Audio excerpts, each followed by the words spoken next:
Bem, eu acho que esse capítulo, ele aborda outras questões também bem interessantes, que é, muitas vezes as pessoas acham que o Jung estuda certos conteúdos por um certo fetiche dele, ou então por uma certa curiosidade estética, sendo que não é bem assim, né? Tem uma função epistemológica, uma função na própria obra dele, e vai fundamentar essa pesquisa que ele vai fazer dentro desses materiais históricos, né? E nesse capítulo, o Hatz, ele traz bastante dessa questão, né, de junguianos que não entendem muito bem do porquê que o Jung está falando as coisas que ele está falando e que se apropriam de uma forma meio torta desses estudos junguianos, assim, para se fazerem parecerem bruxos, como ele diz, ou então velhos sábios, identificações com figuras de saber, assim, que acabam replicando estruturas de poder na própria clínica, né? Sendo que a própria postura junguiana, a postura da psicologia analítica, é justamente de se desapropriar desse lugar de poder na relação com o outro para poder estar na relação com o outro enquanto uma pessoa. E a gente que trabalha com saúde mental sabe o quanto que estar com a outra pessoa é difícil, né? Porque para estar com o outro a gente tem que estar com a gente. E imagino que vocês saibam o quão é doído a gente estar com a gente. Mas o quanto que estar com o outro ajuda nesse processo de transformação, né? Tanto do outro quanto nosso. Me diga, amigo, você foi buscar um livro, né? Vou quebrar um pouco, né, o papo um pouco mais sério com que o Gustavo começou, mas por curiosidade, né, acho que eu mencionei esse livro, acho que no encontro passado, e eu tento, assim, da forma que é possível, colecionar alguns livros junguianos, né, principalmente alguns livros que têm poucas publicações, e o título, né, do capítulo de hoje é Essa Salada Alquimista, e a gente bem sabe como muitas pessoas fazem, sim, essas saladas mistas de conceitos junguianos, de percepções junguianas, dos motivos, né, como o próprio Gustavo falou, não é fetichismo, não é uma escolha meramente estética, com o qual o Jung se aproxima desses assuntos, né, a gente vai tentar abordar o máximo possível disso, mas só por curiosidade, é um livro que eu gosto bastante, né, que é o Freud's Own Cookbook. Não é um livro de receitas da psicanálise, né? Esse aqui é o Freud. Obviamente, ele está cortando um pepino, né? Então perderia um tempo para fazer essa piadinha. E tem um capítulo sobre o Jung, né? Aqui o nosso querido Jung, com o Freud aqui de avental. O que é esse livro? Né? Esse livro ele foi organizado, né, pelo Hillman e pelo Charles Boyer.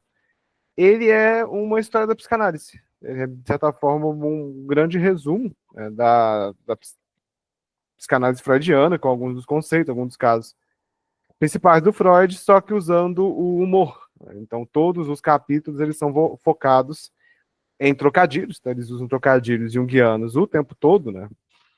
Tem o capítulo do Pequeno Hans, e tá em inglês, né, essa minha versão. Então é Little Hans Burgers. Então vai fazendo essas piadinhas, né, e eu adoro humor idiota. Então quando eu consegui esse livro, eu fiquei meia hora só lendo, tipo, ai, que divertido, hahaha. Mas para quem, né, tiver interesse, né, eu sei que tem a versão em português, ela é difícil de achar e acho que ela é cara também. Mas acho que até mesmo pegando, né, como eu não prometo que a gente vai fazer um grupo de estudo sobre esse, tá? Não vou fazer um grupo de estudo sobre psicanálise, mas talvez um dia eu leia, né, A gente teria que fazer ele na cozinha, sabe? Ia ser fantástico. a gente cozinhando e falando dos Na hora do conceitos, né? almoço. Só é permitido, né, objetos fálicos durante os grupos. Mas acho que E aproveitando um pouco caldeirões. e caldeirões, né, e vasos.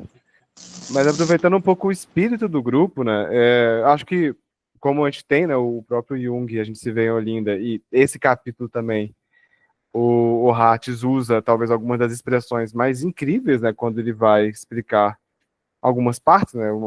Quando a gente chegar lá, eu até comento. E aqui, só para aproveitar que eu estou falando disso, né? Pontificam a respeito com uma desenvoltura de deixar embasbacado o basbaque que não lhes perspegue a tempo muxoxo de quem percebeu a picaretagem. Então, no final, ele está falando, né, sobre pessoas que acabam te enganando a partir, né, dessas palavras muito elaboradas, conceitos muito, né, mitológicos, mas no final ele está sendo só um vigarista diante de você, né? E a gente bem sabe como existem vários psicólogos vigaristas. Mas, né, o foco não é esse do ponto, mas sim de como o estudo acadêmico ele não precisa ser somente algo frio, rígido e sem humor. Mesmo que talvez esses livros não sejam estudados na academia, há ainda outras formas de produzir conhecimento e de compartilhar conhecimento. Eu gosto de encontrar obras como essas, porque sim, a academia precisa um pouco mais de alma, de espírito, de diversão, mas não é a resposta só na academia, né? A resposta também está na nossa criatividade para além dela. Seja filmes, curtas, seja livros, produções, né? Analítica hoje com seus posts. Então, a ideia do humor como fonte de saber eu acho fantástico, né? Fonte de divulgação. E acho que até mesmo, né? Para criticar, às vezes fica um pouco mais palatável e mais próximo de nós quando vem a partir do humor. Então, até mesmo quando o Hartz coloca como é que era? Sugismundo brigou com um Carlos debaixo de uma sacada. Então, já tem a própria noção, né, do cravo e da rosa. Mas trata mesmo desse humor como algo corriqueiro entre nós junguianos. A gente sabe que é algo arquetípico, porque pessoas muito próximas brigam, e aí com isso há um rompimento que causa, né, rupturas e repercussões no grupo social que elas fazem parte. Quem aqui já não teve, sei lá, algum amigo que terminou um relacionamento, e aí você teve que parar de ter contato com todas as pessoas com quem, sei lá, a namorada do seu amigo tinha. Então, acho que isso faz parte da vida de cada um de nós. E, ao mesmo tempo, ele traz algo desse humor, para a gente lembrar com mais facilidade de ser, né, mais próximo do nosso sangue. Ainda mais um humor tão brasileiro quanto o do Pedro Hatz. Então, Cida, quer comentar? Não, eu queria que você disse o nome do livro. Olha, em inglês, é o livro de culinária do Freud. Eu não sei como ele foi traduzido. Mas se vocês procurarem, talvez, Freud, culinária, vocês devem encontrar. Eu lembro que ele estava, acho que na estante virtual um tempo atrás. Mas esse aqui foi também de estante virtual e foi muita sorte, porque na época a minha namorada comprou pra mim por, tipo, R$ 10. E agora é da, sei lá, tipo, de 200 a R$ 1.000, algumas das edições. Então, aquela sorte, né? Mas, né, curiosidades históricas, apesar que hoje vai ser um dia bastante histórico também por causa da discussão da alquimia. Não quero deixar de comentar. Melissa, pode falar. Eu encontrei ele aqui em português. O livro de cozinha do Dr. Freud. Livro de cozinha. Uma perda, né? Poderiam ter colocado do chefe Freud em vez de ser do Dr. Freud. Mas, vamos fazer o quê? Quanto que ele tá, Melissa? Só por curiosidade, né? Já que eu já trouxe o livro pra cá. Eu não entrei aqui ainda não no sebo. Tá no sebo aqui, Não, mas eu não tranquilo. vi o preço. Beleza. Então, caso alguém tiver curiosidade, depois quiser procurar, fica aqui a indicação. Mas, beleza.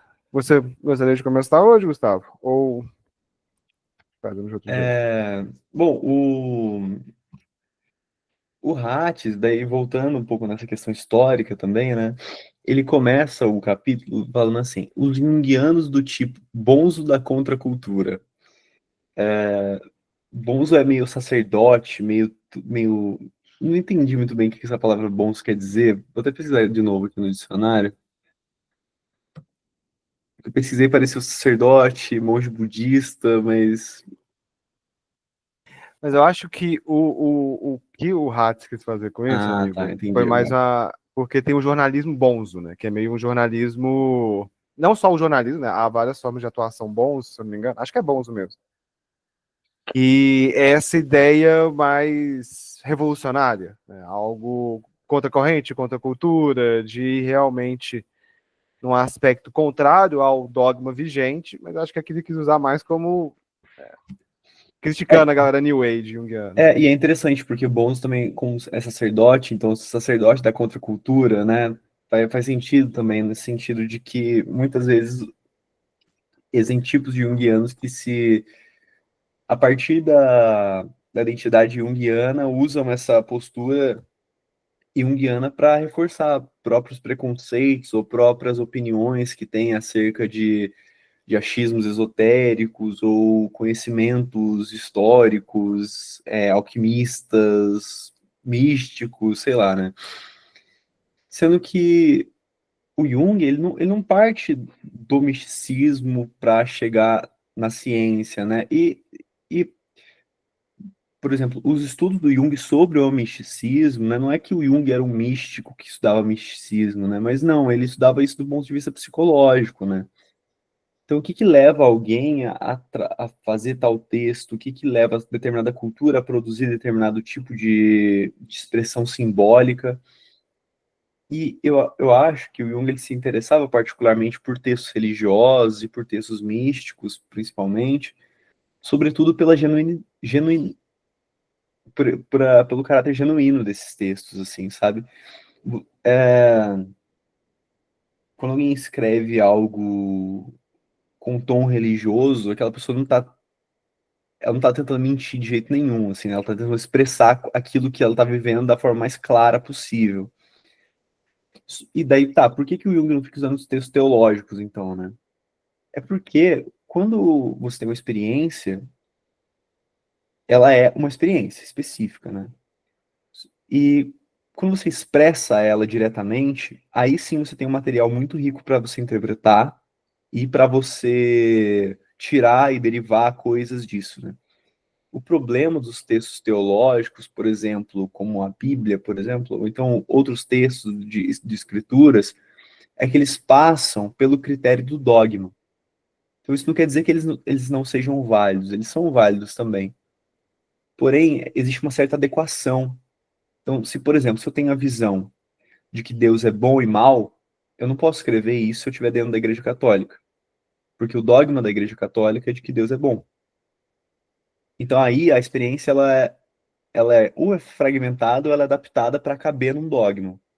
E eu não estou querendo dizer que o dogma seja ruim ou que o dogma seja bom, mas só que essa é a função organizativa do dogma, porque ele tem uma função social também.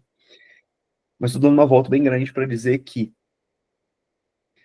quando o Jung está pesquisando esses textos, que são textos malucos e raros e difíceis de encontrar, e pitorescos e estranhos, o que ele está tentando procurar é o material mais genuíno possível, assim, de uma determinada cultura, de um determinado povo, e que não passa pela chave de um dogma para compreendê-lo, e não passa por outras chaves de distorção. E é por isso também que ele vai se interessar muito pelo trabalho de esquizofrênicos, né? Porque você pode pensar a própria consciência como um dogma que vai traduzir o que o inconsciente está fazendo, né? Mas enfim, dei uma grande. Falei, Henrique. Mas isso é muito importante, amigo, porque esse primeiro tópico de hoje é a alquimia, né? A alquimia é o que a gente chama dessa vertente subterrânea do conteúdo teológico, né? Principalmente o conteúdo teológico cristão. E isso é muito interessante. Claro que não é para criar um mito de origem, a partir do que a gente vai falar hoje, né? Eu vou trazer alguns pontos históricos, que vocês bem sabem que meio que a minha especialização autodidata é arte, morte e biografia, né? Essas coisas que eu mais leio no mundo junguiano. E é muito interessante quando a gente pensa, né, que o Jung começou os seus contatos, né, com esses conteúdos um pouco mais coletivos com o Graal. Né, foi, segundo o livro Biografia em Livros, do Chandazani, o primeiro livro que ele recebeu da mãe dele, que a gente tem registro, foi, né, A Lenda do Graal. E tem, né, a esposa do Jung ficou a grande parte da vida dela estudando sobre as sagas arturianas, então foi realmente algo que tocava ela e tocava o Jung. E isso tocou muito o Jung. O Jung se identificava profundamente com a figura de Merlin. Isso é muito importante. A Von Franz reforça isso muito. E a figura de Merlin é uma figura muito pitoresca. Porque Merlin, dependendo da leitura, ele é filho do paganismo com o cristianismo. Algumas versões o colocam como filho do capeta, né, ou alguma dessas entidades mais demoníacas / pagãs, com uma mulher, né, católica. Então ele tem essa união de algo muito, né, desse outro lado que o mundo medieval tem que lidar, que é esse mundo das outras culturas, das outras religiões, né, os povos bárbaros, dentre outros. Então tem esse aspecto, né, de lidar com o que é oculto, algo que o cristianismo, né, e a mitologia judaico-cristã acaba por muitas vezes afastar, que é o feminino e o mal. Então, o paganismo continua mantendo isso vivo, e as histórias arturianas, elas constantemente têm esse aspecto, né, de algo da bruxaria, algo que pega da natureza. Então, o próprio Arthur, como sendo, né, também fruto, né, desse aspecto dual. Então, a figura de Arthur e de Merlin, elas têm essa ambivalência, e ele vai gradualmente, o Merlin, se aprofundando nesses pontos e vai tentando, né, chegar até o limite de levar Arthur ao reinado, de conseguir lidar ele também com as profundezas, apesar que, se eu não me engano, o Merlin ele perde um certo duelo, acho que para a bruxa Morgana, e acaba ficando aprisionado para sempre em uma árvore. Então o Jung ele via Merlin como um mago do limiar, que é algo muito comum entre figuras do velho sábio, né? A própria ideia do Gandalf, ele tá, né, ele é cinzento, porque ele tá entre polos, entre o branco e o escuro. Depois ele fica, né, ele vira Gandalf o branco, mas não tão como o Saruman, ele conseguiu lidar com essas polaridades, enquanto o Saruman se perde. Então tem essas figuras, né, do mago ser aquele que fica no meio, que pode se corromper, mas ao mesmo tempo tem algo de muito puro. Vale lembrar que, historicamente, o conceito de velho sábio antes ia ser Lúcifer, o arquétipo de Lúcifer, que seria também essa figura do limiar, essa figura de grandes sabedorias, mas aí o Jung deixou para velho sábio mesmo, né? Provavelmente tanto aspectos clínicos quanto aspectos da mitologia comparada indicaram isso. Então ele começa a vida dele nessa experiência do Graal, né, que até hoje a gente bem sabe que tem um simbolismo profundo com o cristianismo, mas também ele prefigura muito aspectos alquímicos. Né? O Graal também serve como um vaso alquímico, em que você coloca o sangue para conseguir, né, ter essa renovação do reino. É um conjunto de histórias de morte, de renascimento, de recuperado de um reinado. Figuras muito alquímicas e muito arquetípicas. Então Jung começa, né, na literatura, pegando esse aspecto muito do Graal. Depois ele começa a ler o Goethe, né, ele começa a ler principalmente o Fausto, não por menos, né, porque algumas pessoas falavam que o Jung era neto bastardo do Goethe, ou pelo menos um descendente bastardo, coisa que ele se divertia, mas até a gente sabe, não aconteceu. Neto não, né, mas descendente. E a própria obra do Goethe coloca também muita essa ambivalência, né? Tem no próprio Fausto I a figura do Mefistófeles, então a possibilidade de você se perder na razão, você se perder diante dessa busca por grandes conhecimentos. O Fausto II como uma obra visionária. Então o Jung vai desde cedo tentando trilhar esses caminhos, né, do meio, olhando para as respostas, isso antes dele ser psiquiatra. Depois ele vai também se defrontando com o dilema, né? O pai dele como sendo um pastor que duvidava, é um pastor protestante numa crise de fé até o final da vida. Então, pegando até mesmo o que o Gustavo falou, a literatura não respondia o Jung. Ele usava a literatura, os tipos psicológicos foram muito feitos à base da literatura, dentre outras, né, bases epistemológicas, mas a literatura não basta. Ele vai até mesmo na própria experiência com o pai.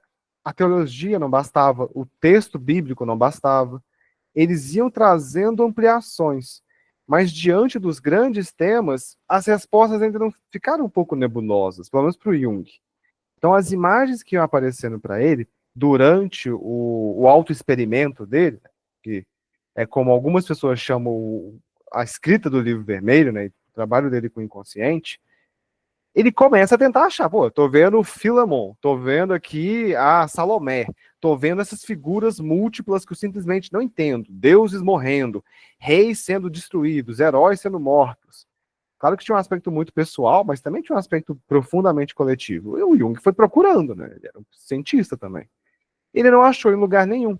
Ele foi aos poucos, né, se aproximando, né, estudando o gnosticismo, apesar de que os textos gnósticos que o Jung leu, em sua maioria, são textos questionáveis, né? Ainda não tinha chegado ainda a Biblioteca do Mar Morto, os pergaminhos do Mar Morto, que são obras dos gnósticos, né? O Jung teve mais acesso a comentadores dos gnósticos, que odiavam os gnósticos, né? Então fica um pouco complicado isso. Então ele tenta achar no gnosticismo, né? O gnosticismo que coloca Deus como sendo uma figura falsa, né? Deus como um demiurgo, tendo esse Deus ainda mais profundo, que poderia, né, trazer uma sabedoria. A figura de Sofia, então Deus tendo uma contraparte feminina, de grande poder, de grande saber. O paraíso como sendo, né, algo a ser perdido, a serpente como sendo uma prefiguração de Cristo, ou de Deus. Então é uma leitura bem já mais polêmica do que o texto bíblico, mas que começava a deixar visível aspectos que o dogma cristão estava ignorando. Pô, e se houver algo de positivo, né, no pecado original? Que é algo que depois é chamado de Felix Culpae, de a culpa, né, de essa queda do paraíso, ela ter sido depois o motivo da gente conseguir ter agora um contato consciente com Deus, né, na visão psicológica, ou com o inconsciente. Então o gnosticismo começa a trazer essas ideias, mas o problema do gnosticismo é ser extremamente intelectual. A matéria é mentirosa dos gnósticos. É só essa grande sabedoria, né, o pleroma, que vai permitir eu pareço aqueles junguianos místicos, né, mas é porque é exatamente assim, né, gente? O gnosticismo colocava. Era no pleroma, distante da matéria, que a gente ia ter esse contato aos conhecimentos absolutos. Aí um que ficou, pô, legal, talvez isso me ajude. Tanto que no Sete Sermões aos Mortos, né, que foi um dos textos que o Jung escreveu durante o Livro Vermelho, ele se ele assina ou ele dedica o texto a Abraxas, que é um dos deuses gnósticos. Então o Jung tentou no gnosticismo e ficou, caraca, não dá, cara. Não resolve, não entendo ainda, não consigo traduzir essas imagens, né, tão arquetípicas, mas tão confusas, né, tão complicadas. Aí cai um livrinho no colo dele, né, entregue pelo Richard Wilhelm, que é O Segredo da Flor de Ouro, que é um livro de alquimia chinesa. Quando o Jung lê isso, ele fica, acabou, cara, é isso. E o contato do Jung com a alquimia é o que dá esse ponto de partida, quando ele fica, cara, aqui, tá aqui. Então, na alquimia, ele começa a achar esses segredos profundos, né? Lembrando que o Jung não lia alquimia, ele tinha algumas noções só. É aí que a Von Franz entra também, né, na equipe do Jung. Então, antes da alquimia é meio que o momento Tony Wolff. Aí chega a Von Franz e ele fica, ó, você vai fazer, na verdade, a faculdade de filologia e você vai ser minha tradutora, tá bom, Von Franz? E você nunca vai ter que pagar por terapia comigo. Ah, Von Franz, show, combinado. Então e é assim que começa a relação dos dois. Depois que o Jung embebeda ela e vários outros jovens, né, a Von Franz tinha 18 anos, de brandy, eles visitaram o Jung, ele deu bebida para todo mundo, contou história. Então, o que ela fala, né? O Jung era um Matusalém, ela não sabia se era um louco ou um gênio. E aí a Von Franz começa a traduzir os textos, o Jung começa a ler os textos traduzidos e fica, é isso, cara, é isso. Ainda tem mais historinha para contar, mas vou ficar quieto para o Gustavo falar também. Eu sou muito empolgado. Essa questão dos textos herméticos serem extremamente intelectuais, isso também tem um motivo histórico, né? Que é bem interessante a gente comentar, que é, uma vez que existia uma ascensão muito grande, aliás, nem era uma ascensão, né? Era um estabelecimento muito grande da Igreja Católica e do dogma católico na Europa, sobretudo na Europa, né? Essas contraculturas e correntes alternativas que faziam novas leituras sobre os fenômenos religiosos, elas não tinham espaço no mainstream, né? Na cultura vigente. Então elas iam para o subterrâneo, como o Henrique mesmo disse. Só que só ir para o subterrâneo não era o suficiente para você se esconder de uma igreja que sabia de tudo, né? E que tinha poder para caçar as pessoas, queimar as pessoas, fazer o índex de livros proibidos. Então a linguagem ela vai se tornando criptográfica também, assim, vai se tornando uma linguagem que só as pessoas que tinham acesso à iniciação às artes da alquimia conseguiam entrar nesses textos, né? Só os iniciados conseguiriam penetrar nesses textos. E é interessante porque o Jung coloca aqui a primeira reação dele ao ler esse tipo de texto, que é, daí, citando o Jung no Memórias e Reflexões. Meu Deus, que absurdo, não é possível compreender isso. E consegue imaginar por quê, né? Se a gente lendo o que o Jung escreve sobre isso já é difícil de entender, imagina entender os textos em si, né? Então, é bem louco, assim, né? E isso tudo se dá muito, muito por conta desses próprios textos não terem espaço naquela cultura e eles terem que ser jogados para uma lateral ali, e terem que ser feitos às escondidas, assim. E isso reforça também o quão genuíno esses textos eram, né? Porque você imagina, tipo, o custo social que a pessoa tinha para escrever algo desse tipo e vivenciar algo desse tipo, né? Porque se não fosse algo muito importante para ela, ela não colocaria, por exemplo, a própria vida dela em risco, ou não colocaria a reputação dela em risco. Mas as pessoas eram praticamente compelidas a escrever esses textos, né? A expressar essas experiências que elas estavam tendo. O próprio exemplo, né, do Jacob Bohm, que é um dos grandes pensadores, né, da alquimia celeste, junto da filosofia e da religião, ele quase surtou, né? Esse é um ponto que a doutora Anise traz, né, no último capítulo do Imagem do Inconsciente. Ele tem uma visão, né, se não me engano, não sei se ele vê um reflexo de luz num prato de estanho.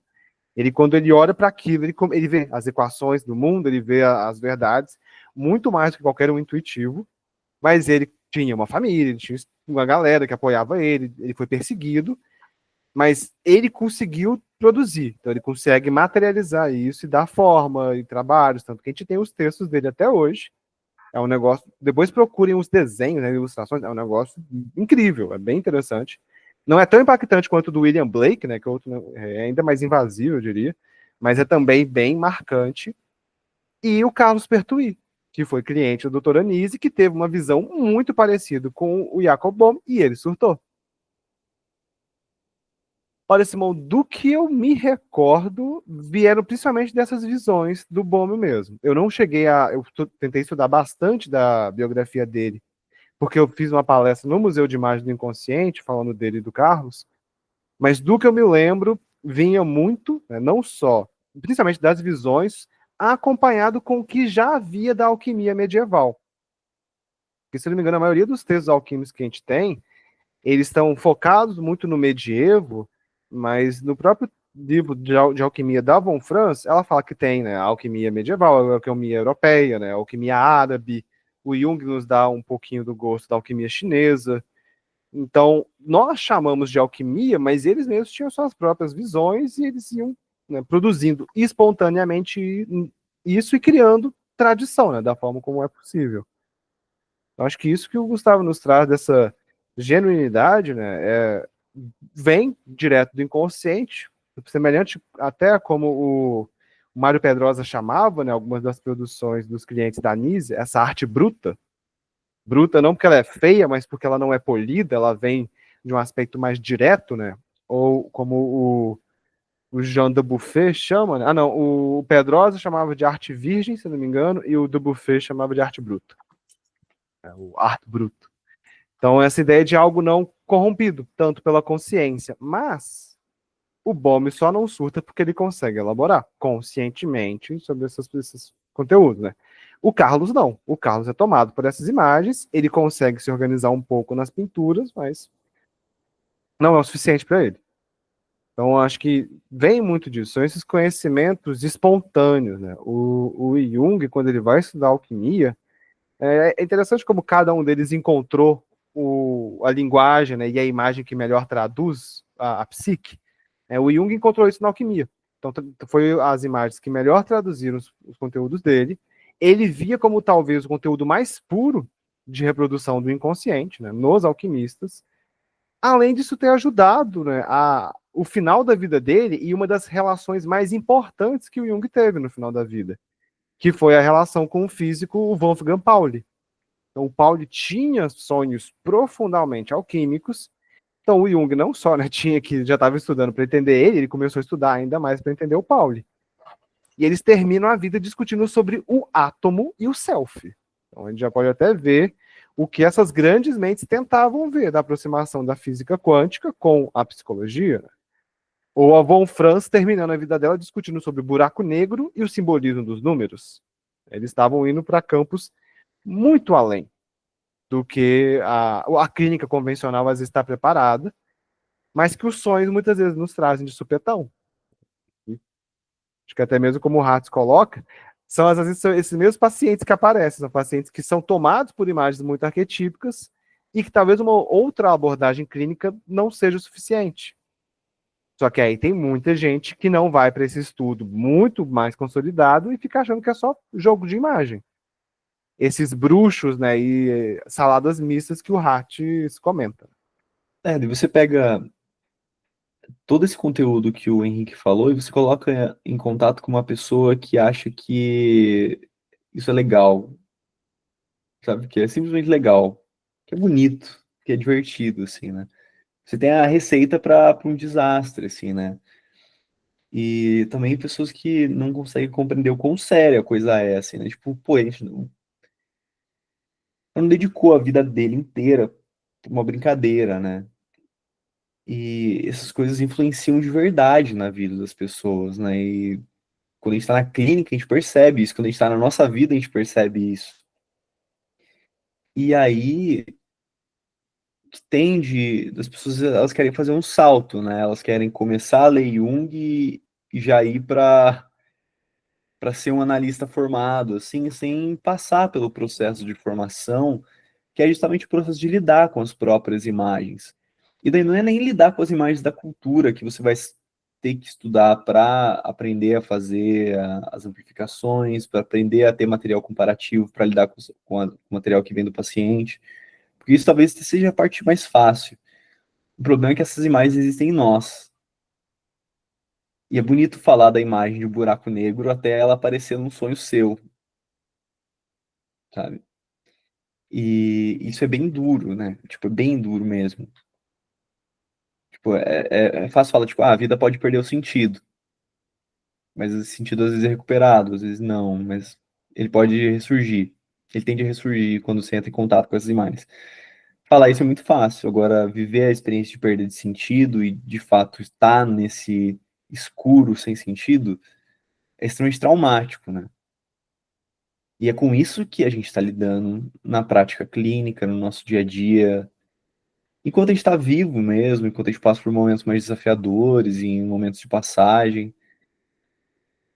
E reconhecer o quão séria a coisa ajuda a gente a lidar com isso também, né? Sem ser simplesmente um bonzo da contracultura, como o Hatz vai colocar.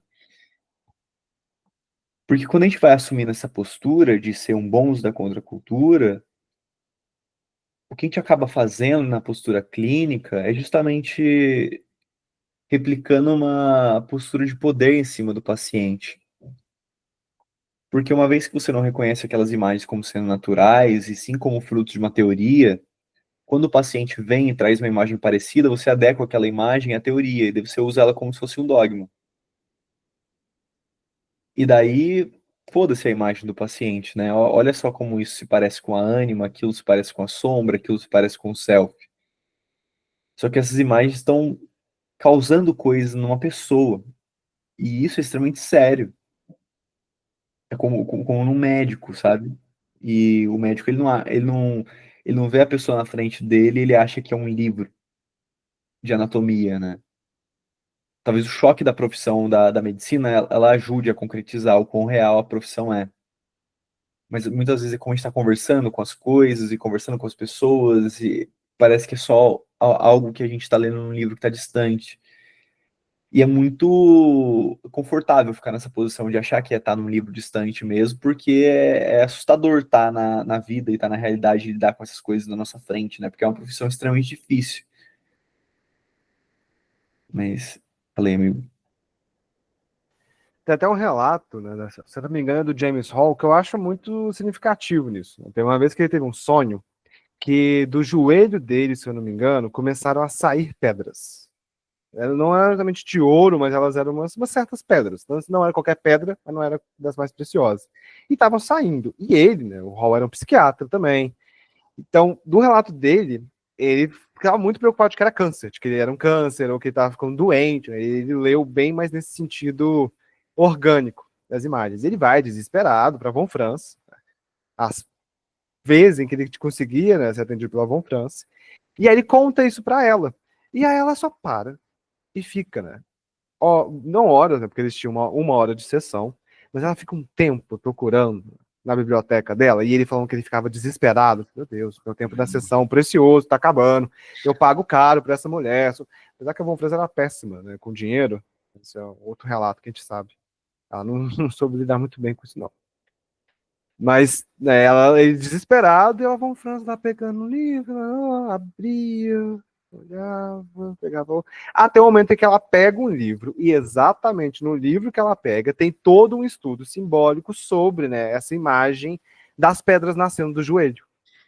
Então, ele achando já que era câncer, ela força ele a ter calma, e chega e mostra, e eles vão discutindo esse simbolismo, e vai para outro caminho, e Raul não teve câncer no joelho, nem nada desse tipo, mas como, às vezes, diante de uma imagem, é muito fácil pular numa conclusão.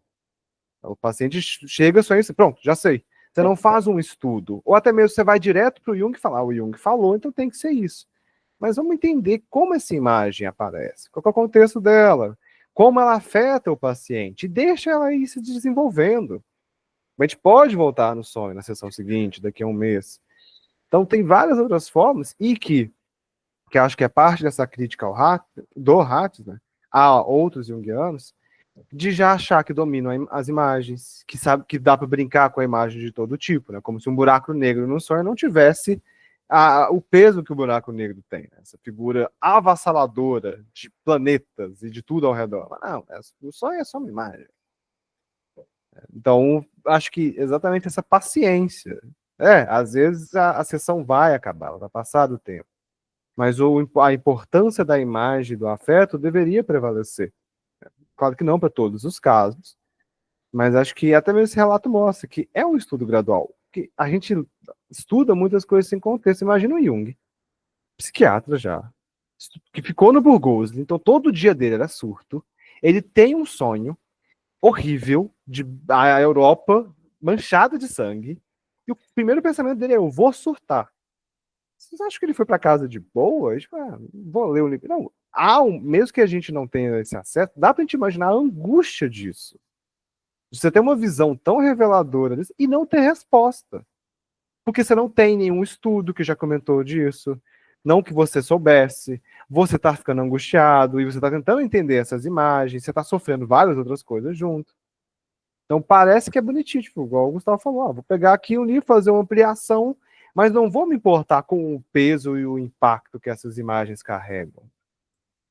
Então, para a gente é fácil, isso que é divertido. Eu posso agora procurar o PDF dos textos alquímicos que o Jung estudava, numa boa, e colocar num drive e ficar pronto, tá aqui. Ele não, né? Era ele sentado por horas, olhando traduções, comparando imagens. Quando ele fala, né, do método filológico, nesse que o Hatz comenta, ele ficar fazendo coleção de palavras, né, de termos semelhantes, o quanto que isso deve ter demorado. Para ele ficar lendo lá em latim, grego, eu vou França traduzindo, e ele vai percebendo aos poucos. Quando a gente fala que a clínica junguiana é artesanal, esse é um exemplo disso. E aos poucos você ir coletando imagens que se repetem na vida do paciente e nesses textos além. Então foi um trabalho muito minucioso até ele chegar numa compreensão um pouco, né, mais consensual. Ele levava isso muito a sério. A Nélia Afé relata no livro Os Últimos Anos de C.G. Jung que quando o Jung estava falando sobre OVNIs, né, é tanta coisa que estava junto, né, no quarto dele, que eu acho que ela foi pedir uma coisa para ele, um documento, e ele fica muito bravo. Ele perde todo o controle, briga com ela, né, quase expulsa ela. Isso porque ele ficava tomado pela imagem e ficava imerso tentando entender. O Jung sofria pelo gênio criativo dele, mas também pela seriedade com que ele trabalhava com essas coisas.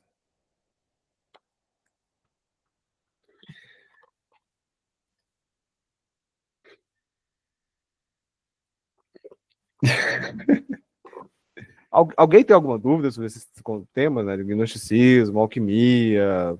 A gente não chegou ainda na parte dos sonhos, mas a gente falou muito. Alguém tem dúvidas sobre o que foi tratado no capítulo, gente?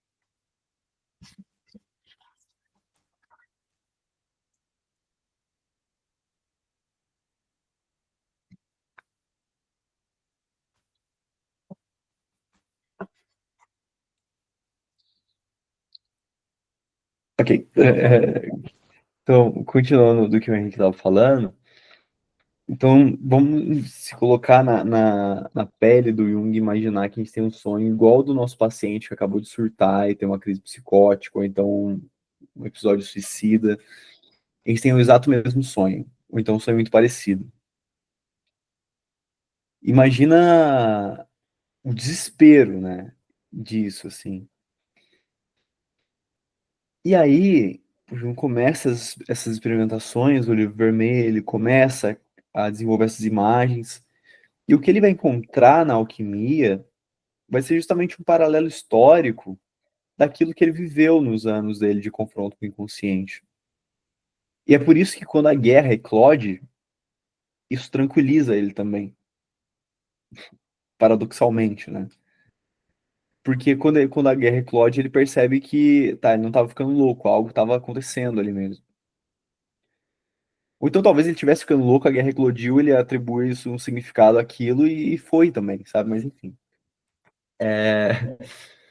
Mas a questão é que esses trabalhos alquímicos e esses textos, eles trazem uma corroboração histórica de que essas pessoas viviam processos parecidos com aquele que o Jung viveu e que aquilo que ele via nos pacientes dele. E isso traz uma matriz histórica para a psicologia analítica também. Não uma matriz histórica, mas uma matriz comparativa. Então, ele diz que é uma comparação histórica da psicologia analítica. E isso possibilita também que ele faça essas afirmações e pesquise com mais segurança também.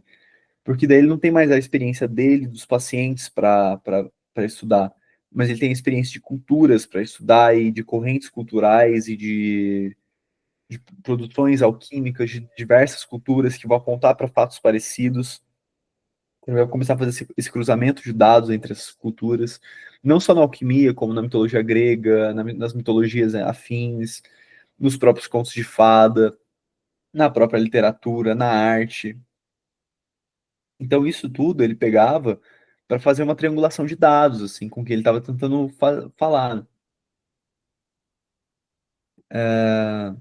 E daí tem esse comentário aqui. Vi logo que a psicologia analítica concordava singularmente com a alquimia.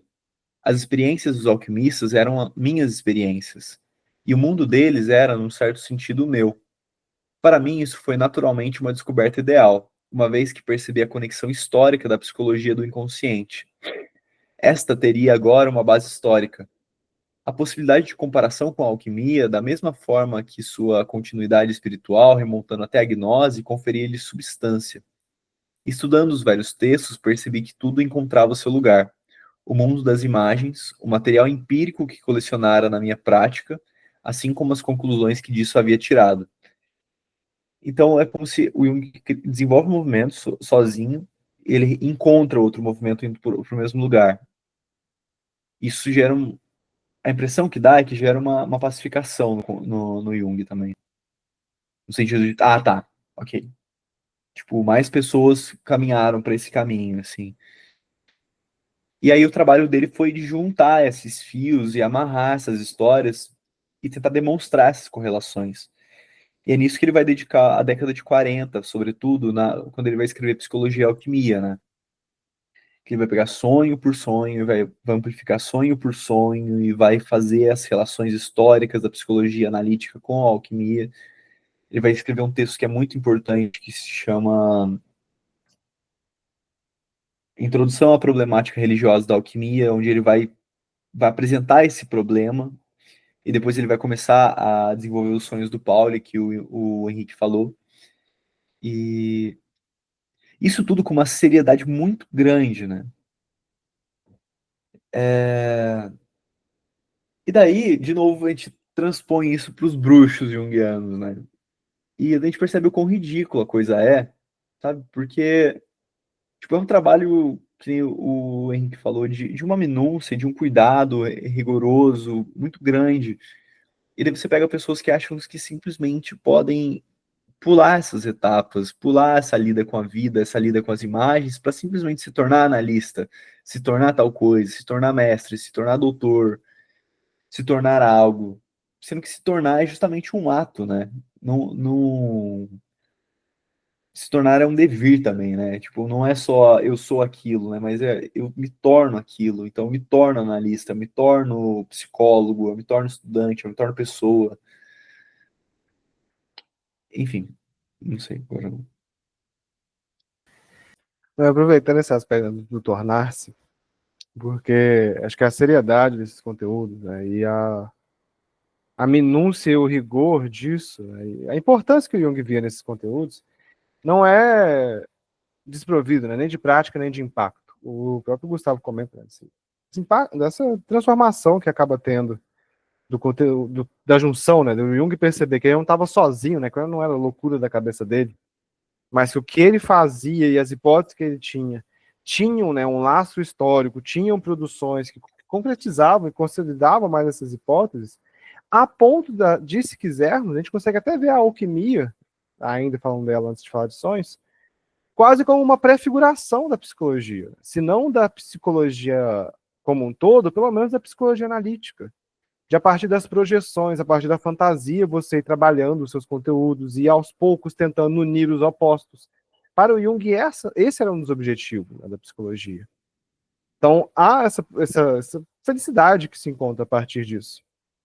E não só a partir, né, desses conhecimentos arcaicos, os próprios sonhos mesmo. O Jung pega muito de práticas de interpretação, de análise, de utilização dos sonhos ao longo, né, da história. Né? O que mais me marca era aquele, né, eu acho que era, não lembro se era dos tempos do Esculápio, eu não lembro agora, mas era aqueles tempos em que a pessoa ia para dormir. Então, a pessoa ia lá, falava um pouco do que estava acontecendo em sua vida, ela dormia, e os sonhos eram utilizados para, às vezes, gerar diagnósticos, outras vezes para dar, né, prognósticos. Então, a partir do sonho, eles mesmos lá na Grécia já interpretavam e ficavam, então a gente deve fazer isso, a gente tem que sacrificar tal coisa, ou você tem que fazer tal ritual. Então, é a utilização desses conhecimentos arcaicos para tornar essa linguagem ancestral e misteriosa, que é a linguagem da psique, algo um pouco mais compreensível, mas não algo dominada. Psicologia analítica não é dicionário do inconsciente. Isso é algo que o Hartz enfatiza bastante nesse capítulo, né? Ao falar do El Brujo, né? Desses bruxos junguianos que se colocam como ativadores de arquétipos, né, na nossa atualidade, ou de terem, né, o segredo dos seus sonhos. Não, em 10 sessões eu curo sua depressão, em 10 sessões eu traduzo seus sonhos. E isso é não só uma falta de ética enorme, né, como o próprio Gustavo falou, um abuso de poder, essa lógica de dominação que no final é tudo que a psicologia analítica não quer. O que o Jung buscava era uma postura de reverência. Essa postura de que, diante desse sonho, eu não sei mesmo o que ele é. E parece quase um absurdo, né? A gente dá um preço para os pacientes e eles pagam um valor para ouvir que o terapeuta não sabe, né? Caramba, que absurdo, né? Isso é o que é um charlatanismo, uma incompetência. Apesar que no mundo da psicologia talvez seja mais profundo a pessoa realmente afirmar o não saber do que falar, não, eu sei. Eu sei do que você precisa, eu sei do que precisa ser feito, eu sei o que essa imagem representa. É grande mentira. Temos hipóteses, mas essas hipóteses elas só são comprovadas a partir do sonho e do paciente, do impacto que é produzido. Então, eu não conheço bruxos o suficiente, né, esses bruxos junguianos, mas eu conheço, né, o mundo do marketing, né, o mundo que utiliza os coaches junguianos, esse mundo que tem usado o nosso discurso para gerar dominação, para gerar essas falácias, para gerar algo que não comporta no inconsciente junguiano, esse inconsciente da dúvida, esse inconsciente da incerteza.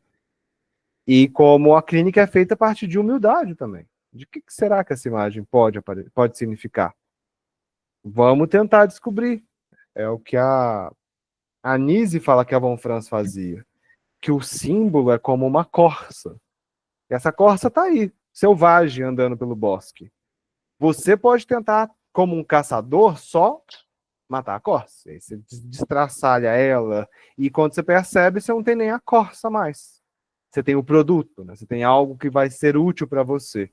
Ou você aprende a capturá-la. Não significa que você tem que matar do que você capturou. Mas você captura a corça para entender a corça. Depois você solta a corça. Você deixa a imagem continuar viva. Mas você tenta se aproximar dela. O patrono do Snape, né? Aí já são questões do Snape não elaborando, talvez, psicologicamente, um pouco a codependência dele com a Lilian.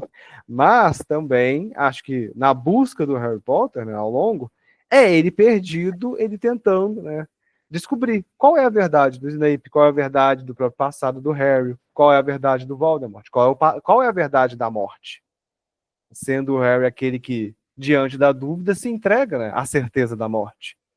Para aí poder continuar duvidando, né, para voltar à vida e descobrir, né, mais incertezas. Então, é uma imagem, né, a ideia de ser delicado com os conteúdos, às vezes parece que foge, né, da clínica atual.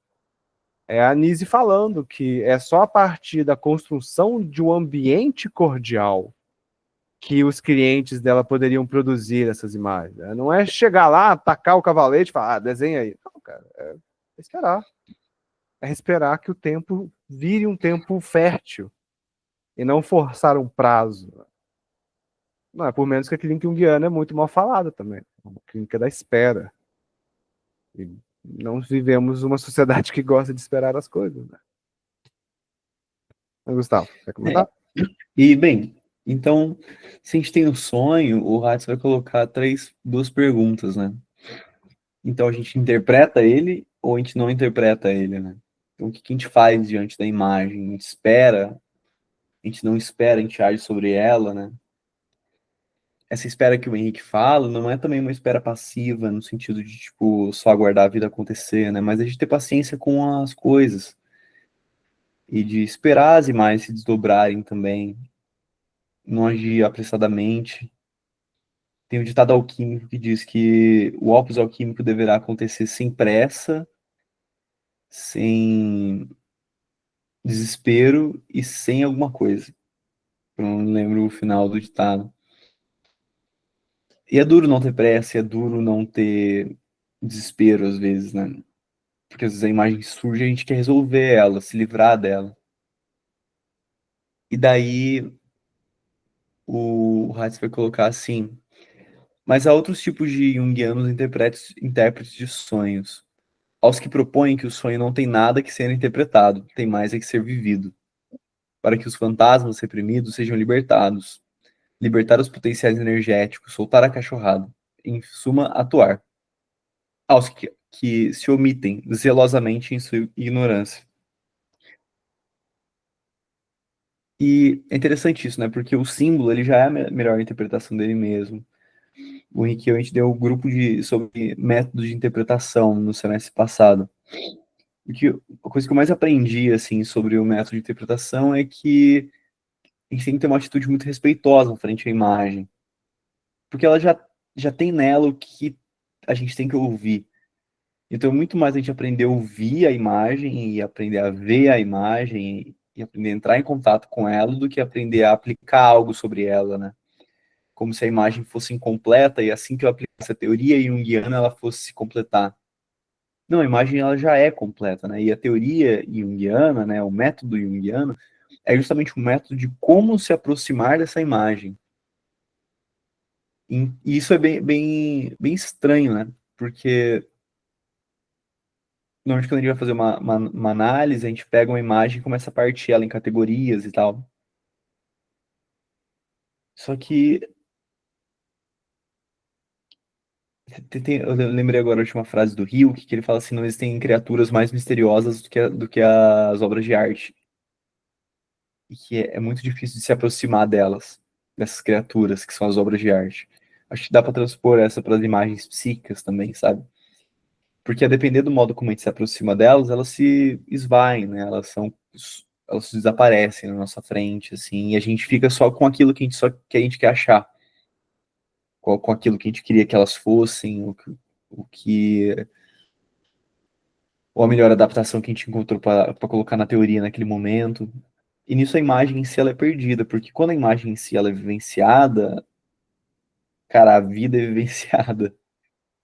E quando a vida é vivenciada, ela não precisa de nenhuma interpretação, assim, sabe? Tipo, olhar pro seu pai, olhar pro seu cachorro, sabe? Você tá ali, tá presente, não tem nenhuma interpretação. Porque simplesmente está presente diante daquele acontecimento. Então, se a gente consegue transpor essa genuinidade, tô com essa palavra na cabeça, para o contato com as imagens, aí sim eu acho que a gente consegue ter uma certa compreensão dela, né? Não sei se faz sentido.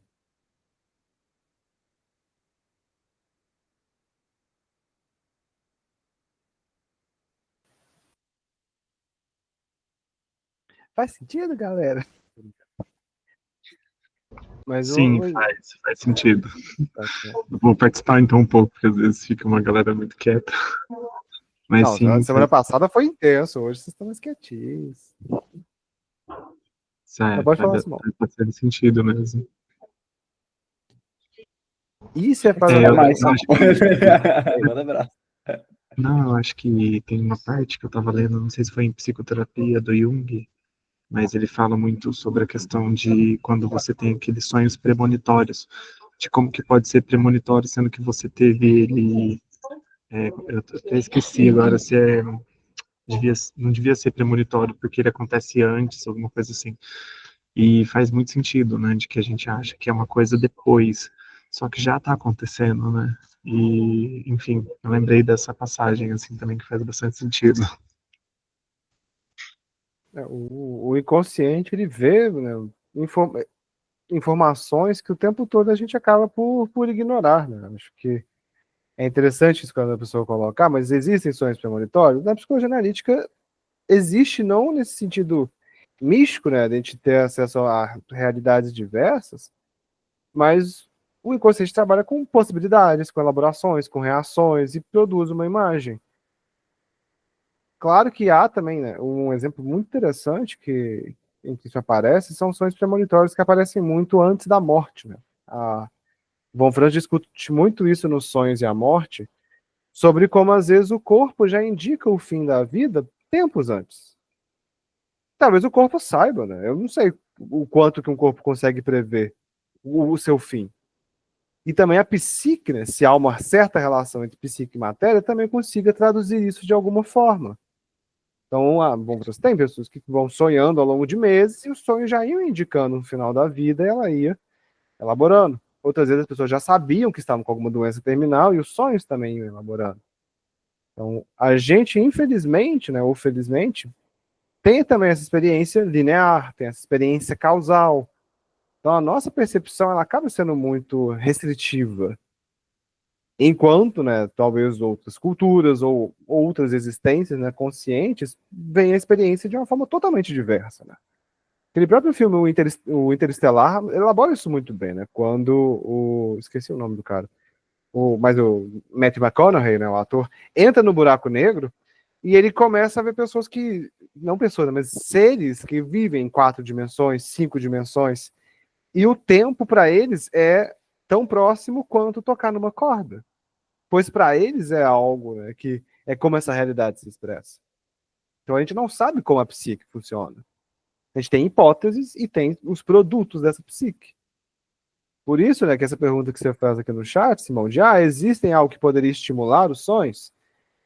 Tem coisas que estimulam a psique e que podem ser bem perigosas, né? Psicotrópicos, acho que é um bom exemplo disso. A gente bem sabe como drogas conseguem sim estimular bastante, né? Reações e produções do inconsciente. Meditações, né? Mantras, há várias formas, né, ao longo, né, da cultura humana que acabam por rebaixar nossa consciência e permitir dar mais acesso e vazão a esses conteúdos. Mas eu gosto muito de um comentário que um professor deu para a gente na graduação, né, não para a gente, para mim e para os outros, né, estudantes da PUC Minas, que ele falava o afeto. Gente, como assim o afeto? Você começar a dar atenção. Às vezes, a psicoterapia força a pessoa ou estimula a pessoa a isso. Outras vezes, mas eu só sonho com. Só lembro de uns vislumbres. Vamos falar dos vislumbres então. Vamos de pouquinho em pouquinho. E talvez algo semelhante até mesmo aos clientes da Nise, né? O caso do Rafael Domingues, algo que eram só risquinhos, começam depois a virar um burrinho, vira um rosto, depois vira um quadro. Então não é regra. Mas às vezes, dar atenção a algo, faz essa coisa viver um pouco mais, né? Tipo uma planta. Talvez regá-la de vez em quando ajude ela a não só ficar viva, mas a florescer. Então, pelo menos como eu costumo responder essas perguntas, né? Paciente já me fez, na supervisão, fez, gente, afeto e atenção. Tenha, né? A paciência ajuda, mas não é só paciência, né? É cuidado. É todos os dias você tentar ver de que forma você pode trabalhar com essa imagem. Escrevendo, áudio, mas dar atenção, manter vivo, né, de alguma forma. Você tem algum conselho que você gostaria de dar, Gustavo? A pergunta do Simão? É, cara, um concreto, ao contrário do que o Henrique falou, né? Não que o Henrique tenha falado algo abstrato, mas um concreto que vai na direção oposta, que é, tipo, por exemplo, sabe-se que, por exemplo, o consumo de álcool e outras substâncias também inibe a capacidade de sonhar. O consumo de café afeta a capacidade de sonhar. O consumo de cannabis também afeta a capacidade de sonhar. O consumo de álcool afeta bastante a capacidade de sonhar. E acho que mais nisso assim, que eu saberia falar para o professor ser racional demais. Pode ser, né? Porque daí o fato dela não se lembrar de nenhum sonho, né? Talvez seja uma forma de passar por cima disso, daquilo que isso teria para dizer. Não, e não é estranho quando uma pessoa que não sonha, quando ela entra no processo de análise, ela passa a sonhar, por exemplo. Ou então acontece algo na vida dela, ela passa a sonhar, ou então acontece algo na vida dela, ela deixa de sonhar também. Então isso é bem interessante.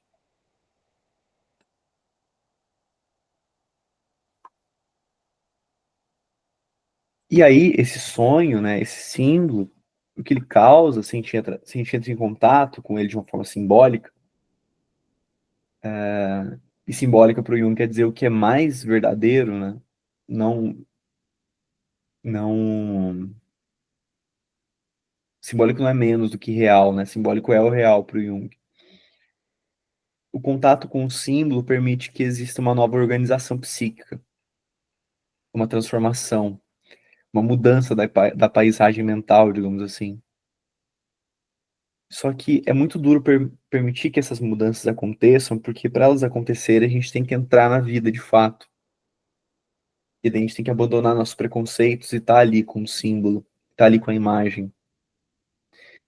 A gente só consegue fazer isso a partir de uma certa pergunta, que é quando a gente olha para essa coisa, a gente pergunta o que é isso? E não já sei o que é isso de antemão, e daí eu aplico o poder sobre essa figura. Só que isso é extremamente difícil de se fazer, né? O Heitz vai comentar assim no finalzinho. Mas aos poucos, uma nova organização do campo da consciência tende a se compor em torno do novo símbolo. Se o analista ficar muito ansioso com a novidade, poderá chegar a dizer ao paciente o que aquele símbolo significa, de acordo com um referencial teórico qualquer, inclusive o junguiano. Isso não é o maior dos males e pode diminuir temporariamente a angústia desse nosso ansioso analista. Mas e o cliente?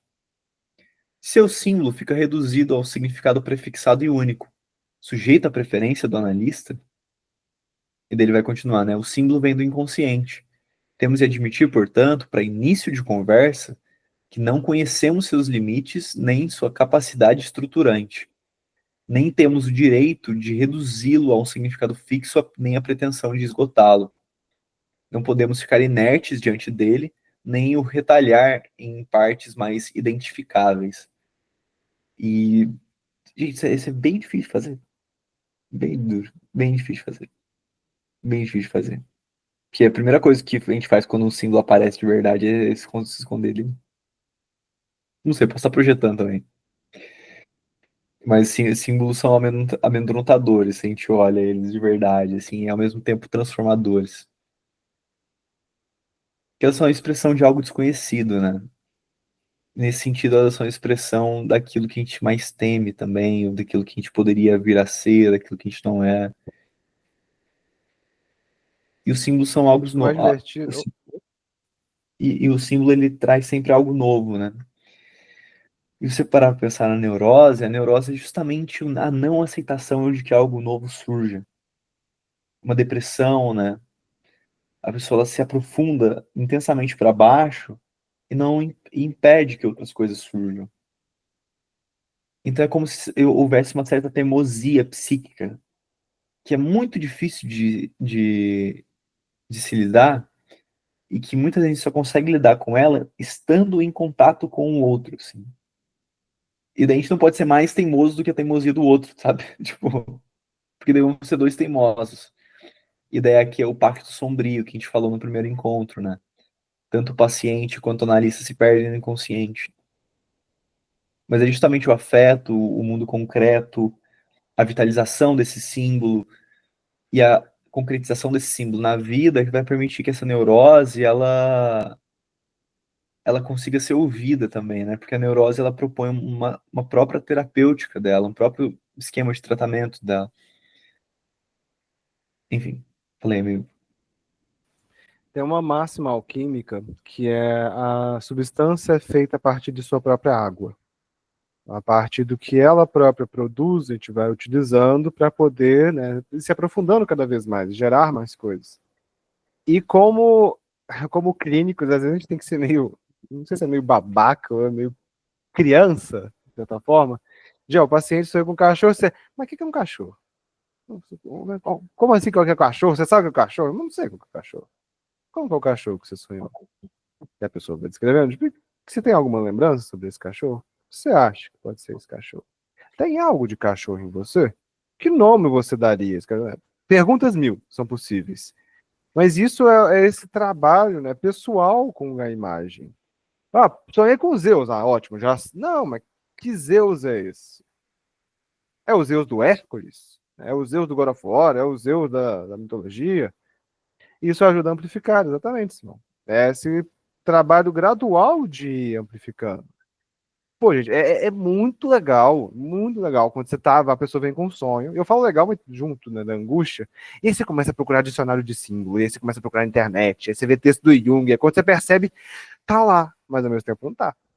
Porque aí você viu hipóteses que já surgiram ao longo da humanidade, o próprio texto do Chevalier, que é muito bom, mas ao mesmo tempo nunca transformou. Ele fez um dicionário, a gente não é dicionário. A gente utiliza isso como recursos. Eu acho sempre interessante. Já mandei trecho de música, já mandei texto de dicionário. O que você acha dessa coisa? Desse exemplo? E a pessoa vai, não, nada a ver. Não, beleza. Joga fora. Pode guardar no bolso. Ou então, não, isso me faz lembrar de uma outra coisa. Quando você percebe, você vai brincando, mas brincando, igual eu falei na postura do Gadamer, da hermenêutica, com muita seriedade. Né? Brincar é coisa séria. Então é essa gradual elaboração, né? O Jung, no Seminário de Sonhos de Criança, ele tem essa passagem que ele pergunta, né? Não para criança, porque o Jung não atendeu criança, mas ele pergunta, acho que pro adulto, lembrando, né, do sonho da infância. Ele, sonhei com uma bicicleta. Ele, como que é uma bicicleta? Eu falei isso várias vezes no outro grupo também. Ele, não, como, igual toda bicicleta. 2 rodas, um guidão, asas. Ele, tá, então não me fala mais dessa sua bicicleta. Então há esse aspecto muito próprio e que é difícil, é loucura. Pô, a pessoa que veio de outra abordagem vai ficar, não, plano de maluco, tá me fazendo perder tempo, né? Você só a cara e eu tô tendo que... E aí, muitos não ficam. Outros ficam exatamente por isso, de caramba, eu posso trabalhar dessa forma? Vamos. Vamos. Outras vezes a gente pode deixar o sonho para depois, vamos falar da vida, né? A conexão. Mas esse aspecto gradual, né? O símbolo como símbolo. Essa figura da Grécia que eram 2 metades que estavam unidas e que se separam. E isso é muito legal, né? Por mais que a gente pegue ideia só como disso, né? De imagem de 2 partes que são separadas e que devem se unir. Mas o que é mais interessante é que geralmente isso era durante acordos comerciais ou contratos. Então, uma pessoa ficava com a metade, a outra pessoa ficava com a outra metade. Só depois, quando elas estavam prontas, né, quando conseguiram finalizar o contrato, é que as 2 partes se uniam de novo. Então a gente vê essa imagem, né? E a gente já tentar encaixar de uma vez, é igual criança tentando colocar o brinquedinho circular no quadrado. Não vai dar certo. Você pode até tentar forçar, mas não é o buraco dele. Esse buraco a gente vai tentar descobrir o que ele é. Então esse aspecto, né, que o Hatz reforça muito, né, de é fácil abusar do poder, é fácil parecer um grande bruxo, é fácil impor uma imagem. Mas a pessoa sente, né? Dá aquele desconforto. Às vezes você também fica tipo, mas não é exatamente isso que a pessoa sonhou. E como às vezes é deixar para trás, né? Os próprios junguianos não tinham tantas sessões quanto os psicanalistas, né? Eles às vezes faziam só 2 vezes por semana, pelo menos na época do Hall. Mas tem outros que ficavam. A Von Franz tem uma história muito legal que ela ficava o dia inteiro com a paciente. O dia todo. E ela dizia, a Bruna só ficou um dia, um único paciente. Como que pode?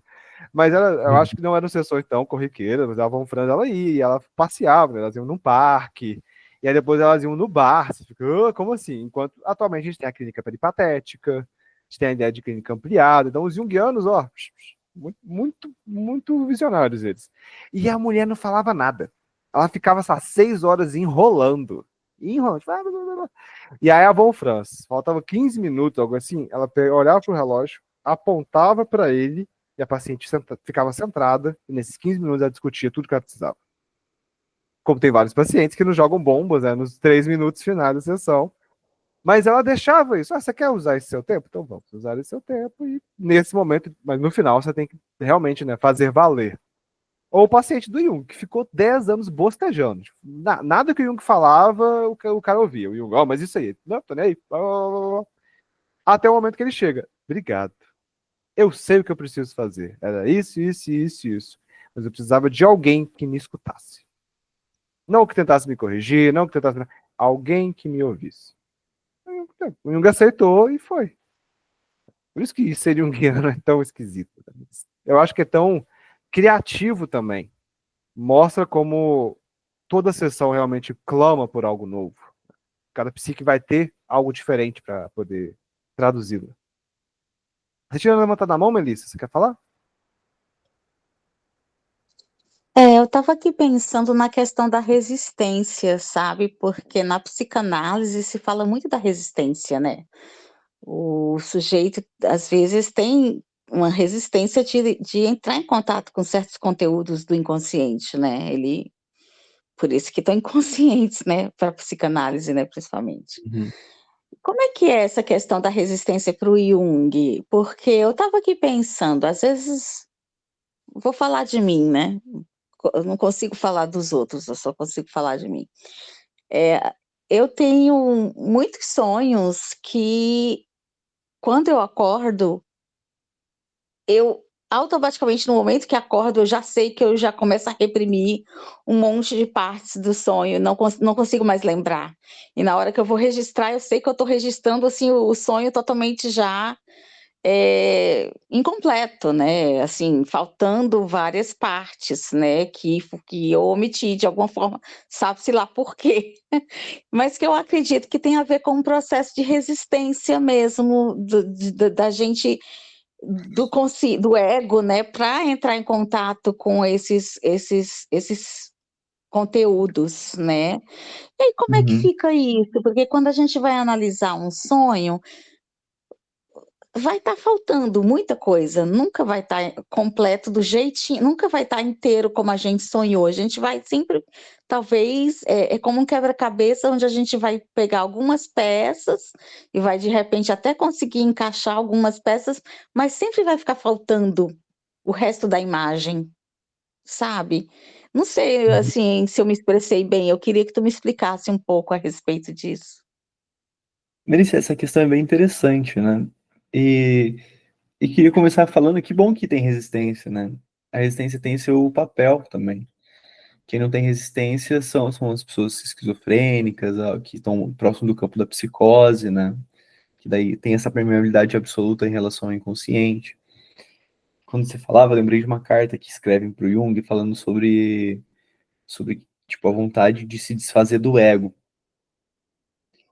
E daí o Jung escreve uma resposta, tipo, parece que até que ele tava meio puto, então, tipo, uma resposta bem, bem acalorada, assim, falando, não, ele não pode se desfazer do ego, porque sem o ego não tem processo de individuação. O ego participa ativamente desse processo de integração. Então, ao você lidar com essas resistências, veja, só o fato de você anotar esses sonhos, você já está lidando com elas também, né? E que bom que elas estão ali, por mais que na, na perspectiva concreta pareça que, tipo, caramba, mas eu não consigo chegar onde eu queria. E nesse sentido, paciência também, né? Porque se só chegasse onde você queria, no final das contas, tipo, não precisaria de nada, né? E, a defesa, a resistência, ela estão ali por exercendo funções também, né?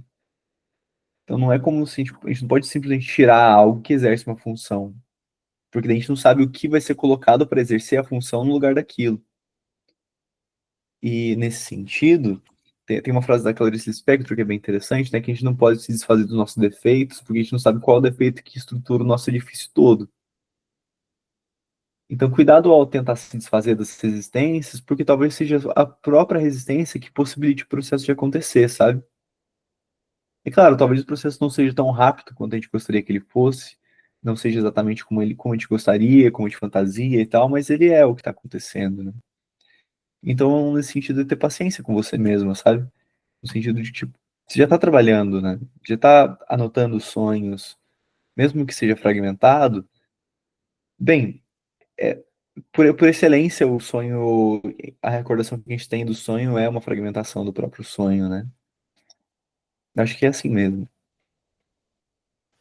Eu achei. Mas Diga, amigo. assim, Gustavo, como é que o Jung, né, lidava assim, e se tem exemplos assim, né, dos casos clínicos dele, analisando sonhos de clientes e tal, se ele fala sobre como que ele lidava assim com o processo de resistência de algum cliente, como é que ele fazia isso essa é a minha dúvida também, sabe?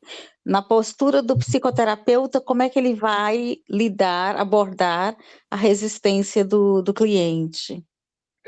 Dos Sim, sim. relatos que a gente tem, posso comentar só para dar a resposta anterior também, Gustavo, esse complemento? De relatos que eu lembro, Melissa, ele deixava a pessoa resistir.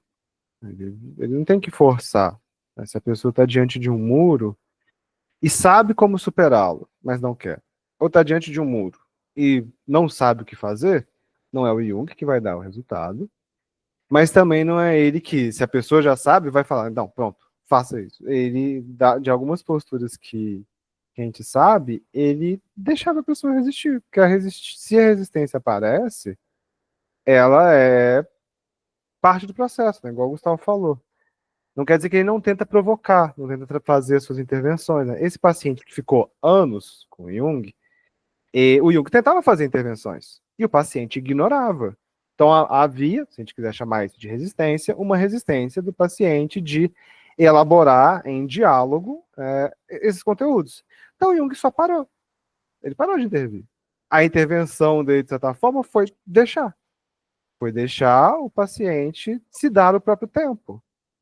De aos poucos, quer ficar 10 anos só falando abobrinha? Pois são suas abobrinhas. Fale elas, fale, plante as cozinhas, como você quiser. Mas ele vai permitindo, né? Tem o Jung gostava de testar as pessoas. Acho que eu já falei isso em outros grupos. Ele tinha um charuto, né? Não, charuto não, o charuto é o Freud. Ele tinha um cachimbo, e esse cachimbo, ele, pelo que a Aniela e a Fê comenta, esse cachimbo era meio desregulado. Então, quando ele acendia, ou principalmente quando ele pedia para alguém acender o cachimbo dele, geralmente tinha uma pequena explosão, ou dava um fogo, uma fumaça. E aí ele queria ver como as pessoas reagiam a partir disso. Ah, iam ficar de boa, iam tentar protegê-lo, iam tomar um susto, pois cada pessoa tem uma forma própria de lidar. E cada pessoa, ao perceber as formas próprias de lidar, pode aprender outras maneiras de agir. Às vezes, quando o próprio terapeuta reage, mostra outras maneiras da pessoa tentar viver a própria vida. Então, né, se há resistência, a gente tenta entender, claro, motivos, funções, mas também não quer dizer que, né, se existe, né, uma represa e algo está sendo represado, se você às vezes só tirar o que bloqueia, você vai destruir toda a vegetação ao redor. Então, pelo menos é parte da minha postura, e como eu lembro que o Jung coloca, quem mais quiser comentar sobre isso, fica à vontade, mas só para não perder a sua pergunta sobre, mas o relato do sonho está incompleto, né? Me veio muito a imagem da epopeia de Gilgamesh, né? Aquele que o abismo viu. A gente não tem o texto completo. Mesmo a gente tendo uma tradução maravilhosa, parte das tábuas estão perdidas, porque o tempo passa e as pessoas colonizam e destroem. Então a gente não tem o texto todo, mas a gente traduziu o que a gente conseguiu. E a partir dessa tradução, a gente conseguiu ter insights, elaborações, a gente tem a primeira história do dilúvio, se não me engano, está no Gilgamesh. Então a gente tem um grande relato sobre, né, a vida arquetípica e a vida contextual de uma população. Então o paciente perde parte do relato, mas não quer dizer que é um relato sem valor. Então, o que fica, igual eu falei antes, seja um fragmento ou o texto inteiro, né, entre várias aspas, dá significado, dá elaborações. E, sendo um pouco psicanalista também, às vezes é o relato do sonho que também importa. Não é só a imagem sonhada, mas também como a pessoa fala dessa imagem. Quais são as elaborações, as palavras, os sentimentos. Isso é tão precioso quanto o sonho. Né? Por quê? O sonho é. Palavras do Jung no 7/1. Se a gente pensar isso até mesmo como Deus, né? Deus é e o sonho é algo absoluto. Eu não sei o que Deus é. Eu tenho algumas elaborações. Eu não sei o que o sonho é.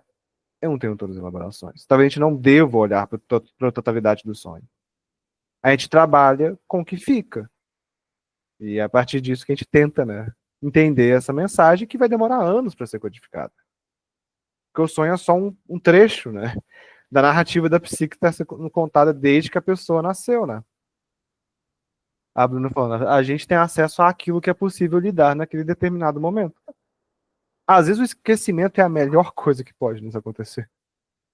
Outras vezes, né, a gente está esquecendo um pouquinho mais do que devia. Mas faz parte, né? Eu não lembro de todos os textos que eu já li. Eu tenho que relê-los. Ou procurar novos também. Eu te interrompi, Gustavo, quando você estava comentando. Terminar a resposta, amigo? Pra gente encerrar, se quiser alguma coisa do Jung falando sobre resistência, talvez valha a pena ler o Jung falando sobre a própria neurose, né? Porque a neurose é um processo de resistência, se parar para pensar. E é um processo de resistência contra da consciência com o inconsciente, né? Porque se a consciência simplesmente se adaptasse à nova situação, não existiria uma neurose, né? A vida seguiria o fluxo dela. Porque só que a gente fica teimando, a gente fica resistindo a esse processo. E daí, como essa resistência vai se dar e como essa neurose vai se dar, vão existir diversos casos, uma para cada um de nós, né? E eu acho que é isso, gente, que a gente tinha para conversar por hoje, assim, acho que já dá para iniciar, tá chegando nosso tempo, já passou nosso tempo, na verdade. Queria ouvir vocês, o que vocês acharam, semana que vem é nosso último encontro do grupo também, um grupo mais rapidinho. Queria ouvir vocês. Vai ser o próximo encontro, é o último capítulo do livro já? Foi rápido, hein? Sério? Foi bem rapidinho. Agora que eu tava gostando. Tá no livro. Também, esse capítulo para mim foi o meu preferido. O que é bom dura pouco, não tô brincando. Eu gostei muito desse também. Mas a gente quis fazer é porque, como a gente falou, tem outros capítulos do livro, mas como são capítulos sobre tipologia, acabaria demandando muito tempo, né? E também muito estudo, não só nosso, como de vocês. Então, eu sugeri para o Gustavo para a gente fazer algo mais curto, que focaria mais na clínica e, né, no conceito junguiano, na história junguiana. O Gustavo tem um certo conhecimento, né, sobre o livro que ele usa para inspirar, para elaborar, né, sobre os capítulos. Eu deixo aqui para ele a provocação dele fazer sozinho um grupo de estudos sobre tipos desse livro, junto com os capítulos do Hades. Porque eu não consigo. Não tenho nem tempo e tenho que aprender muito mais sobre, né, algum desses conceitos. Mas, se vocês falaram que já querem outro, se o Gustavo topar essa missão só para ele, lancei a ideia. Mas quem sabe a Liga, ou então eu e o Gustavo, futuramente faremos sim, né, outros grupos. Sim. Por favor. Eu acho que é isso, gente. Eu já adorei, me esclareceu bastante coisa, eu estava com bastante dúvida. Ai, que bacana, Cida. Variável, assim, até para atendimento. Não, até para eu ver que o atendimento na clínica caminha desse Gente, eu jeito, só queria né? A gente vai acho que aguardando o tempo do cliente, né? E ao mesmo tempo respeitando o nosso tempo também. Né? De vez em quando eu pego os clientes, aí eu converso com o meu supervisor, eu falo, nossa, mas está meio que emperrado, parece que não vai, parece que não anda, parece que realmente está resistindo. Ele fala, calma, vamos devagar, aí vai dar certo. Né? E é tão legal quando você vê o tempo certo que essa pessoa está com as coisas dela elaboradas e ela, sabe, ela flora, ela sai assim, nossa, é muito bom. Né? Então, acho que vocês falaram é bem isso. Né? Confirmou que eu faço, clínica, o que eu estava pensando. Só que eu falei, não, deixa o povo falar isso. Tem mais tudo, vamos aprender com os sábios, porque leva a gente a lugares melhores. Mas muito obrigada, amém. Nada, Cida. E você traz um ponto muito importante, né? Respeitar também o nosso tempo. Não é só também respeitar o tempo do paciente, mas respeitar nossas dúvidas, nossas limitações, né? Terapeuta é gente, a gente sofre, a gente duvida também. Então, isso que você trouxe é muito importante.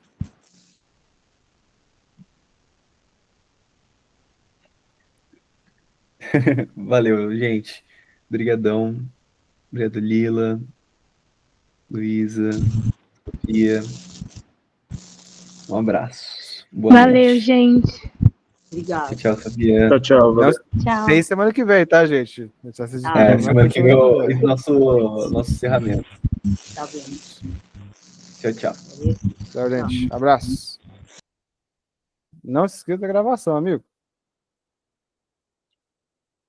Já ia me esquecendo.